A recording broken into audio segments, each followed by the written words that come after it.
guys, welcome to the D2D Real Estate Show. Today we're going to talk about sphere of influence and the dangers of only focusing on that. So tell me what experience you've had with sphere of influence and how you got started. Okay, so here's the real danger for agents that are coming in wanting to focus solely on their sphere, is their sphere is overlapping with other people's spheres. And specifically, if you have a friend or family member that is already a successful agent, how are you going to enter their sphere? Because remember, that is their sphere too, and yet they're more experienced. So I've been in real estate for nearly 2 decades now. I have had many friends and multiple family members join real estate because they saw the success I've been having.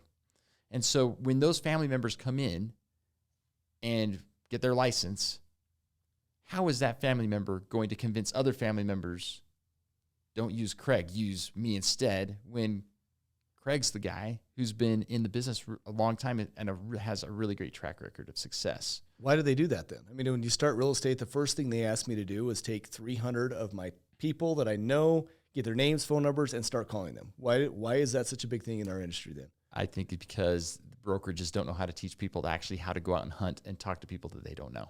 So they immediately say, go after your sphere. Go after the people that you know. And that's where they leave it. But here's what I've seen. So I've seen my friends come in who were living in the same neighborhood or ran in the same circles, and they say, oh, Craig's having a success in real estate. I'll get my license and join. And I'm happy that they do, and I want them to genuinely be successful. But what ends up happening is once they get in and they think, okay, I've got my license, I'll reach out to these friends, that the next time that friend transacts real estate, they're going to use me. And then they get surprised when that friend transacts real estate and uses Craig instead of them, because Craig has the experience and Craig knows what he's talking about. Because we're not selling hot dogs where you can make a slight mistake or a big mistake and it's all right, not a big deal. We're selling homes, and the average seller of a home is going to want to use someone who's really experienced and not just trust that transaction to someone who's really new. And so if you want to get into real estate and you're thinking in your mind, okay, my strategy to succeed will be to focus on my sphere, you're going to have to pray that none of your friends or family members are already in real estate that overlap with you, because it's going to really, really limit your ability to get anything from your sphere. Craig, I love the hot dog analogy. And everybody listening today could definitely go along with this. You drop a hot dog on the floor. If no one's looking, you hurry and pick it back up and put it back on the plate, and everybody eats it. Yeah, and they don't even know it fell. So I agree with you 100%. I mean, when you dive into real estate, you can't do those things. It's big consequences. So when you got into real estate, your success, where did it come from? So that's the thing. When I got in, they told me to do the same thing. Hey, get a big list, start calling your friends and family. And I think that's just because they knew most real estate agents don't succeed. Mm-hmm. And they want to make their splits off 3 or 4 people that they can get to feel sorry for them and to use them as real estate agents. But for me, I didn't want to be the MLM guy. I didn't want to be bugging friends and family to get them to do something with me so that I can make money. Yeah. And so, and the biggest reason why, friends and family know what you're doing, right? If they're close. So they knew I just went through real estate school. They know I have no experience being a real estate agent. And I liken real estate to brain surgery. You know, if you're going to go and have brain surgery, you're not going to look for somebody that's inexperienced. You're not going to go and find someone that has no clue what they're doing, that isn't confident, that isn't the very, very best in the industry. And the reason I like it to that is you will not do anything that is more expensive on a buy or sell financially than a home.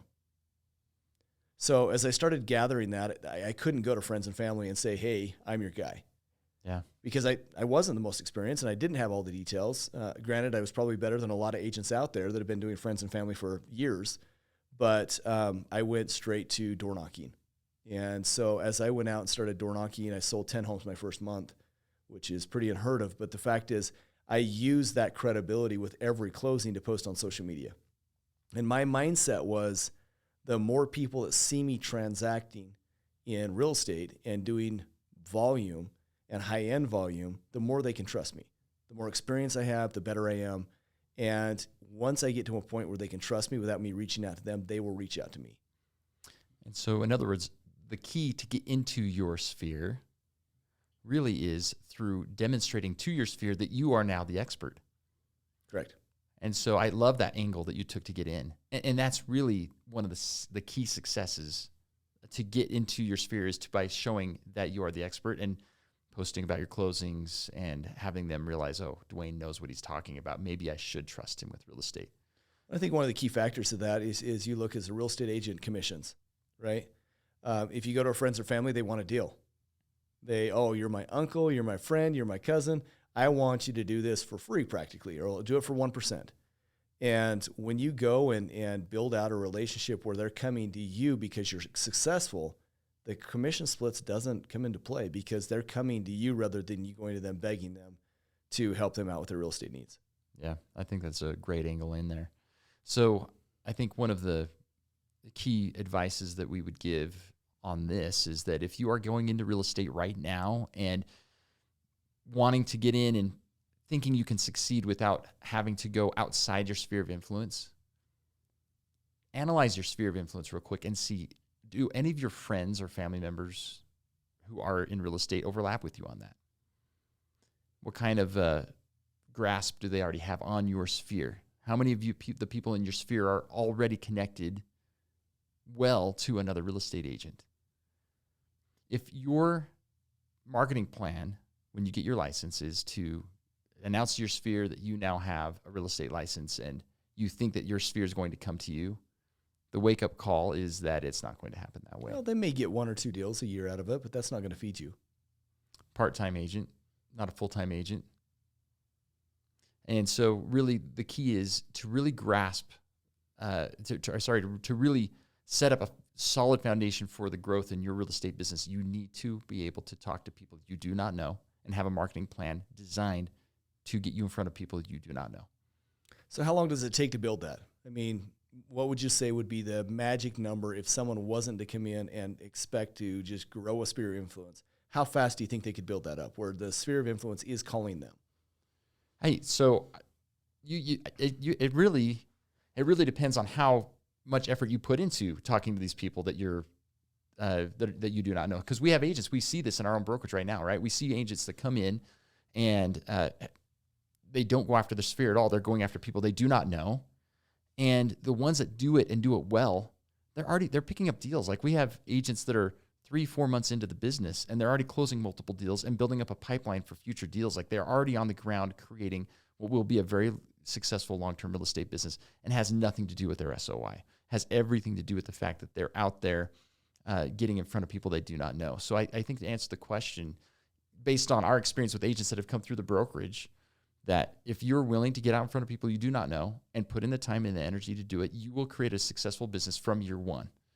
And it does take a bit to get going. You find your client, it's still going to take a little bit of time to find a property, and then it takes time to close. So that's why, in the first 3 months, you're probably not going to have very many closings.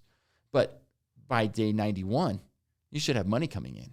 And you should be able to month 4, 5, 6, 7, 8, you're rolling at that point. But it really comes down to whether you're going to put in the energy from the beginning to go after people you don't know. I agree. I think it's all based off of work ethic. When you go out and push hard, the harder you push, the more reward you're going to get. I remember by year 2 of me working hard, I've not worked at all to generate business since then. It's all been repeat and referral business after year 2, selling over $30 million a year. And Craig, I know you've experienced a lot of the same thing. Yeah, absolutely. Yeah, and the agents that we have come in to complain to us that they aren't experiencing the success they'd like to experience, I'll tell you, 100% of them are focusing solely on their sphere. 100%. I've never had, in my career as a broker of many, many years, I've never had an agent come in complaining about income who had a really good, strong focus on people they don't know. It's very true. Craig, let me ask you this. If you had a family member calling you once a month to ask you for business, how long would it take you before you would hit ignore on the call and not call them back? Yeah, I think the second time. So when you lead asking for something every time, it's going to be a no. And my personality would be this too, is the next time I want to transact real estate, it probably would not be with the guy that keeps calling me every single month. I would just get annoyed by that. That's not the person I'd want to use, because it's showing to me they don't have business. If they're coming to me that consistently, I want to go to the agent that I've got to hunt down. That's the guy that's so busy Very true. that you know other people like that guy too. That's the guy I want to find. If someone's coming after me constantly, I don't want to do business with that person, even if it's my own family member. It's like the girlfriend that keeps calling and keep calling, right?